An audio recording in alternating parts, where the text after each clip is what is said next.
আমি নিজেও কিয়ামতের আলামত। কিয়ামতের আলামত কিভাবে? আল্লাহ নবী বিশ্ব নবী রাহমাতুল আলামিন শেষ নবী, আর কোন পৃথিবী ধ্বংস হওয়ার আগে আর কোন নবী আসবেন না। জোরে বলেন ঠিক কিনা? তাহলে আমাদের নবী শেষ নবী কিনা? আরো জোরে বলেন। মুসা আলাইহিস সালাম দুনিয়াতে আসার পরে বলতে পারতেন এখনো কিয়ামত হবে না, যেহেতু ঈসা আলাইহিস সালাম রয়ে গেছে, বিশ্ব নবী রয়ে গেছেন, আল্লাহ রাব্বুল আলামিন তাদেরকে না পাঠাইয়া কিয়ামত দিবেন না। কিন্তু আমাদের নবী শেষ নবী, আর কোন নবী আসবে না। উম্মতেরা রে, জেনে রাখো আমি নবী শেষ নবী, আমার যুগে আমার উম্মতের যুগে কিয়ামত কায়েম হবে। আমাদের নবী সর্বশেষ নবী। আল্লাহ রাসূল এই জন্য বলেছেন হাদিসের মধ্যে, আঙ্গুল দেখাইয়া, দুইটা আঙ্গুল দেখাইয়া বলেন, দুইটা আঙ্গুল যেমন কাছাকাছি আমি আর কিয়ামত এমন কাছাকাছি। শুধু তার কোরআন শরীফে চন্দ্রকে দ্বিখণ্ডিত করাকেও ইকতারাবাতিস সাআ বলা হয়েছে। কিয়ামত ঘনিয়ে এসেছে, যেহেতু চাঁদ দ্বিখণ্ডিত হয়ে গেছে, আল্লাহর নবী রাহমাতুল লিল আলামিনের আঙ্গুলের ইশারায় আকাশের চাঁদ দ্বিখণ্ডিত হয়েছে। এটা আসমানি অন্য কিতাবেও লেখা আছে, বিশ্ব নবীর আঙ্গুলের ইশারায় চাঁদ দ্বিখণ্ডিত হবে। আজকে গান বাজনায় মুসলমান এমন লিপ্ত হইছে যে কোরআন শরীফের তেলাওয়াত নাই, গানের খুব গুরুত্ব আছে। যদি জিজ্ঞাসা করেন বলে একটা সূরা কোন, সুবহানাল্লাহ আলহামদুলিল্লাহ হয় না, আর যদি ভাইও আলহামদুলিল্লাহ কইতে পারে তো দেখবেন তো আলহামদুলিল্লাহ রাহা আল্লাহ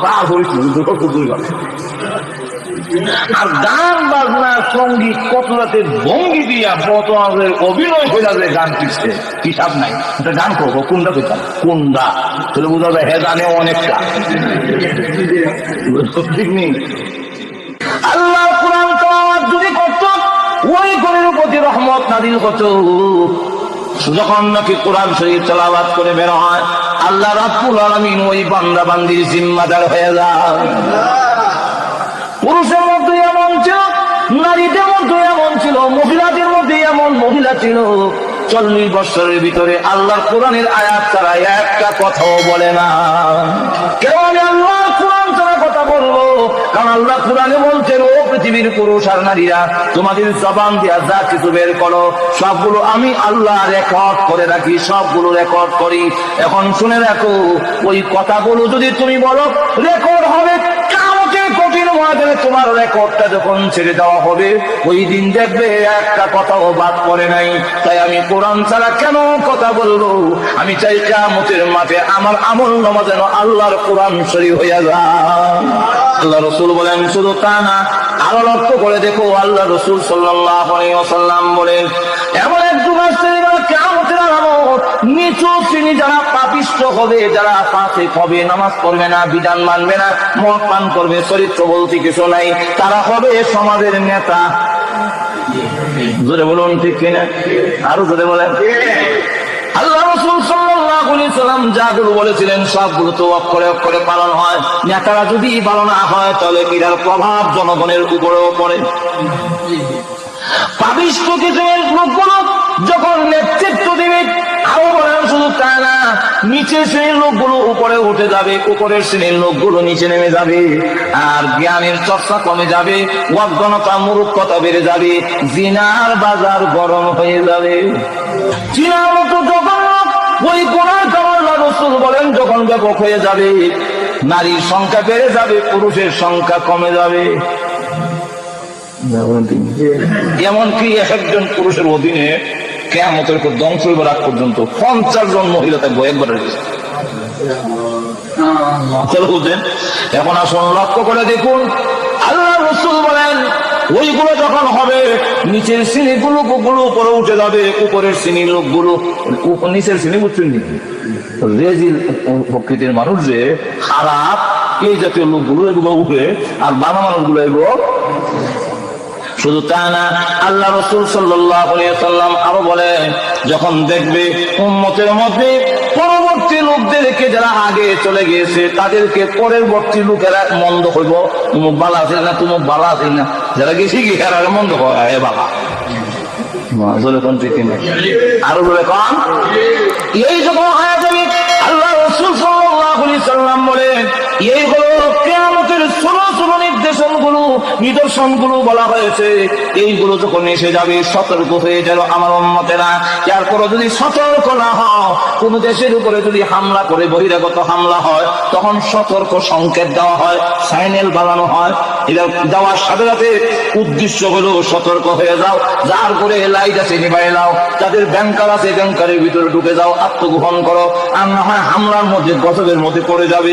আল্লাহ রাসূল বলেন, আমার পক্ষ থেকে এই সংবাদগুলো দেওয়া হলো, এরপরও যদি তোমরা সতর্ক না হও, ফারতাকিবু ইনদা যালিকা রিহান আমরা। আল্লাহ রাসূল বলেন, তোলে অপেক্ষা করতে থাকো, তোমাদের উপরে অগ্নি হাওয়া চালিয়ে দেওয়া হবে, টর্নেডো আসবে, আগুনের হাওয়া তোমাদের উপরে চালিয়ে দেওয়া হবে, পৃথিবীর কোন শক্তি না। ইন্না আযাব রাব্বিকা লাওয়াকি' মা লাহু মিন দাফি। হে রাসূল, আপনি জানায়া দিন, আপনার রবের পক্ষ থেকে যখন কোন আযাব পতিত হবে, ওয়াকি হবে, তাকে প্রতিহত করার মতো ক্ষমতা পৃথিবীর কারো নাই। আছে ক্ষমতা? আতুরা বলেন আছে? আল্লাহর গজবের মোকাবেলা করার মতো ক্ষমতা পৃথিবীর কারো আছে? আল্লাহ রাসূল বলেন, যদি এর কোনো সতর্ক না হও, তাহলে পৃথিবী ভাঙবে না, কিন্তু ভাঙার আগে তোমাদের উপর গজব আসবে, আগুনের হাওয়া চালু করে দেওয়া হবে, জায়গায় জায়গায় ভূমিকম্প হবে, ফিরেবার মতো কোনো ক্ষমতা তোমাদের থাকবে না। এক এক জায়গায় ভূমিকম্প হবে, আর দেখা যাবে 40,000 47,000 মানুষ না। আর তোমরা মানবে, জমিনও তোমাদের কথা মানবে। ওমর রাদিয়াল্লাহু আনহু নামাজ পড়তেছিলেন, হঠাৎ করে জমিন নাম আসে।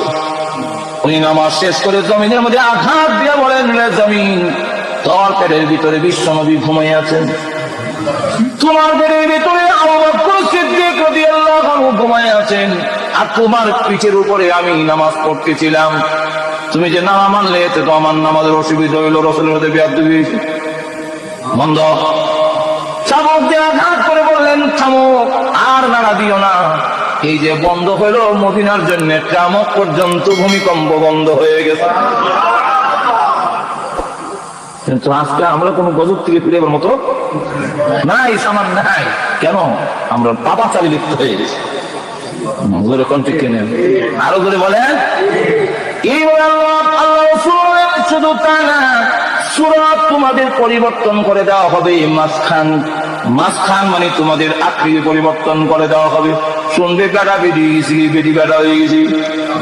শুধু তা না, ইদার ব্যাখ্যায় মুহাদ্দিসিনে কালাম বলেন, আর একটা হলো বাহ্যিক ব্যাখ্যা, বাহ্যিক সূরত পরিবর্তন করে দেওয়া হবে। আর একটা ব্যাখ্যা হলো তোমাদের ভিতরের খাসলত পরিবর্তন করে দিয়ে সূরতে থাকবে মানুষ, কিন্তু তোমাদের আচার ব্যবহার থাকবে হিংস্র প্রাণীর চাইতে আরো খারাপ। শুধু তা না, সূরত তোমাদের পরিবর্তন করে দেওয়া হবে, মাঝখান মানে তোমাদের আকৃতি পরিবর্তন করে দেওয়া হবে। শুনবে বেড়া বেরিয়ে গেছি, বেটি বেড়া হয়ে গেছি।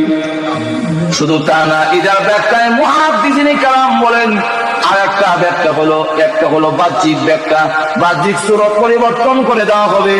আর একটা ব্যাখ্যা হলো তোমাদের ভিতরের খাসলত পরিবর্তন করে দিয়ে সূরতে থাকবে মানুষ, কিন্তু তোমাদের আচার ব্যবহার থাকবে হিংস্র প্রাণীর চাইতে আরো খারাপ।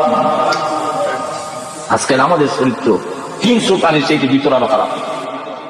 আল্লাহ রাব্বুল আলামিন জানায়া দিয়েছেন, আমি আল্লাহ রাব্বুল আলামিন কিয়ামত কোন দিন ঘটাবো, আমি একমাত্র আমি আল্লাহর কাছে রেখে দিলাম, দুনিয়ার কোন নবীর কাছেও তারিখটা আমি আল্লাহ জানাইয়া দেই না।